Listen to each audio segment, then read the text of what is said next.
दोस्तों, आज की कहानी है ससुराल तो एक गेंदा फूल है। दोस्तों, कहानी शुरू करने से पहले अगर हमारे चैनल को सब्सक्राइब नहीं किया हो तो कर लीजिए ताकि आपके पास पहुंचे हर नया वीडियो।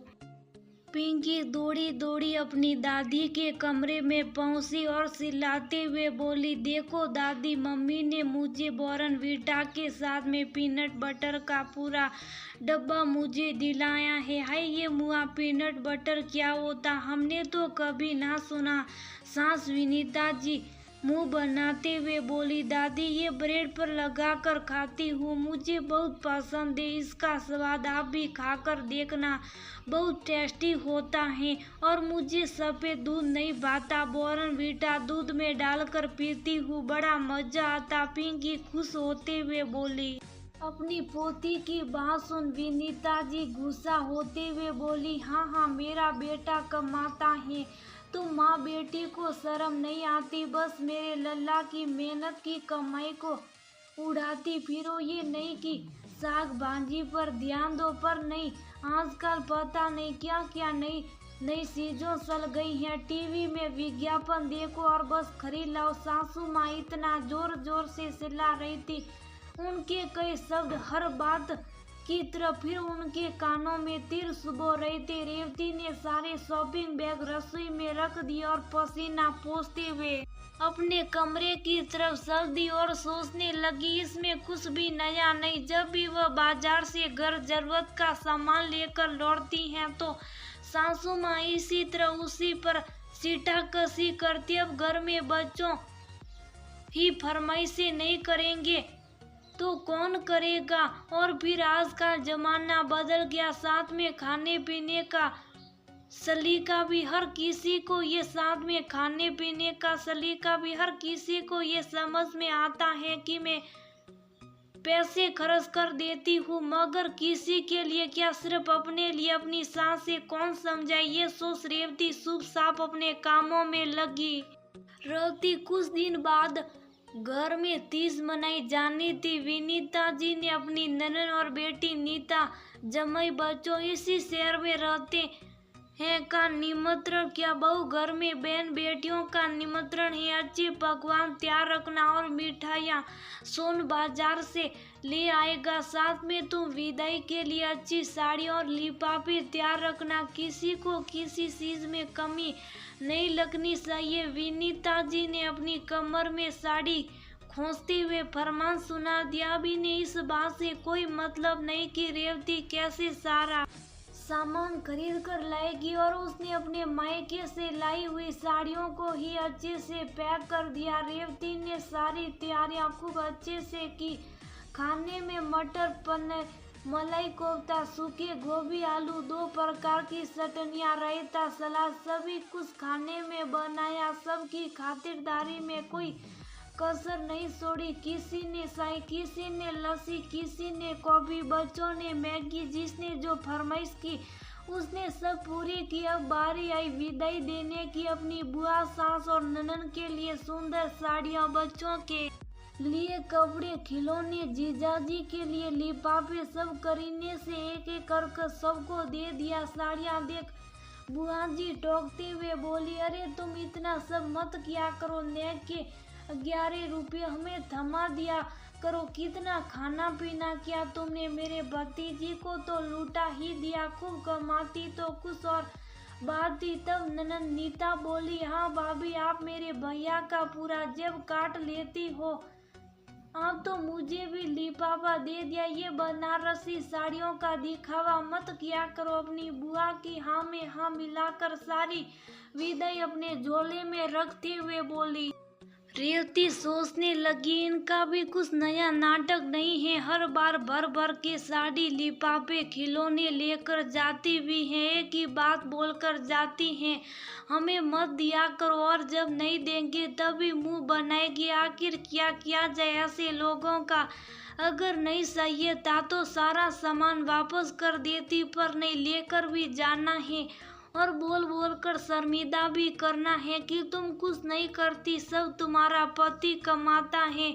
सबकी बातें सुनकर भी मुस्कुराती रेवती को चुप ही रहना था, क्योंकि ससुराल तो एक गेंदा फूल है जो दिखता सुंदर सुनहरा है, मगर उसमें से कभी कोई खुशबू नहीं आती। कुछ दिन बाद रेवती के घर पर किटी थी। रेवती रामा ग्रीन कलर की सुनहरे सोड़े बॉर्डर वाली सुंदर सी साड़ी पहन सभी का स्वागत कर रही थी। तभी मिसेस वर्मा बोली, तुम्हारी साड़ी तो बहुत सुंदर है जी, मैंने मरग नैनी शोरूम से कुछ दिन पहले ही खरीदी है। मिसेस व्यास बोली, और ये तुम गले में डायमंड पहनी हो जी, सोने तनिष्क से एनिवर्सरी पर गिफ्ट दिया था। हाँ भाई, तुम्हें क्या, तुम्हारा पति कमाता है, तुम्हें तो बस अपनी पसंद पर उंगली रखनी होती है। यहाँ शोरूम पर पर्स खोल पैसे उड़ाने होते। अब हम जैसे थोड़ी ना जो मेहनत कर पैसे कमाती हैं, फिर बस सोच सोच कर खर्च करती हैं। बोल मिसेस वर्मा के साथ 2-3 औरतें और खिल्ली उड़ाने लगी, मगर कुछ गृहणियां या सूबी बैठी थी। तभी पीछे से सास और ननन बोल पड़े, अरे जो मेहनत करता है उसके हाथ से खर्च से जल्दी नहीं होता, पति की कमाई खाना बहुत आसान है। कहते हुए वे भी सबके साथ हंसने लगी। थोड़ी तबीयत खराब होने की वजह से रेवती का मन अच्छा नहीं था, मगर आज किटी उसके घर ही होनी थी, इसलिए उसने बाजार से खाना पीना मंगाकर संपा को एक्स्ट्रा पैसा दे अपनी मदद के लिए रोक किटी करने की सोची थी। मगर किसी से तारीफ की उम्मीद तो छोड़ो, हमेशा उसके गृहिणी होने और बैठकर पति की कमाई खाने पर टीका टिप्पणी हो रही थी। उसके काम करने के तरीके पर टोका टोकी और शर्मसार किए जाने जैसी बातों से आज उसका मन बहुत खीन हो उठा और सोचने लगी, आज जवाब नहीं दिया तो शायद कभी नहीं दे पाऊंगी। अब रेवती समझ गई थी कि उसे क्या करना है। उसे अब अपने गृहिणी होने पर, पति की कमाई खाने पर शर्मसार होने की जरूरत नहीं है, बल्कि उन लोगों को समझना होगा जो बिना सोचे समझे दूसरों को हीनता का भाव महसूस कराते रहती हैं। रेवती जूस का गिलास पकड़कर आराम से सोफे पर बैठ गई, फिर बोली, आप लोगों ने बिल्कुल सही कहा, पति की कमाई खाना बहुत आसान है, बस बोलने भर की देर और पैसा हाजिर। अब इतना खुशकिस्मत हर कोई नहीं होता, हर किसी के भाग्य में इतना अच्छा पैसे कमाने वाला पति कहाँ मिलता। सच में मैं बहुत लकी हूँ, मेरा पति कभी भी पैसे छुपाकर या दबाकर नहीं रखते, सारी कमाई मेरे हाथों में लाकर रख देते हैं, मांगने की जरूरत ही नहीं पड़ती, इसलिए उड़ाने में मुझे देर भी नहीं लगती। जो पसंद आता है बिना सोचे समझे खरीद लेती हूँ। और रही बात आप में से कुछ लोगों के जॉब करने की, तो आपसे किसने कहा जॉब करने के लिए? आप भी आराम से घर में बैठकर खाइए, पति कमाई, ये तो आपकी खुद की साइंस है। जो आप घर से बाहर काम करने जाती हैं तो इसमें सामने वाले को नीचा दिखाने वाली और इस बात को लेकर शर्म महसूस करना कौन सी सही बात हुई।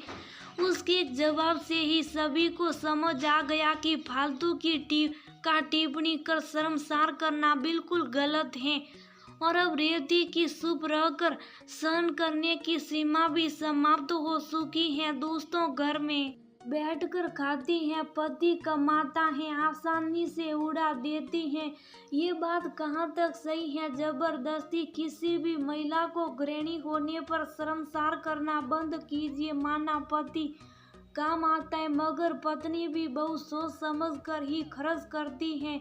फिजूल खर्ची करने का उसे कोई शौक नहीं होता। वो पूरे परिवार की सेहत का ही नहीं, समाज का भी ख्याल रखती है। सबकी ख्वाहिशों को पूरा करते करते अपनी इच्छाओं की बलि दे देती हैं।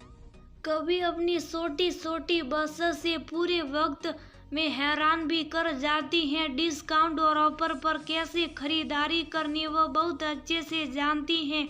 सबको खुश करने के बावजूद भी फिर क्यों वह एक तारीफ के इंतजार में बैठे बरसों गुजार देती हैं बिना किसी से कुछ मांगे।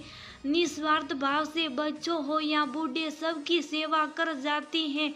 हम गृहिणी हैं, घर में 24/7 काम करती हैं। अगर हमारी कमाई का मूल्यांकन किया जाए तो हमारी सैलरी भी हजारों में ही बनेगी। इसलिए किसी गृहिणी को शर्मसार करने से पहले 4 बार सोचिए, क्योंकि वह अपना सारा जीवन अपने पति, बच्चों, घर परिवार, नाते रिश्तेदारों पर न्योछावर कर देती हैं। अगर उसके बदले में आप उसे थोड़ी सी सराहना, प्यार और इज्जत देंगे तो पैसों में की गई कीमत से करोड़ों गुना होगी।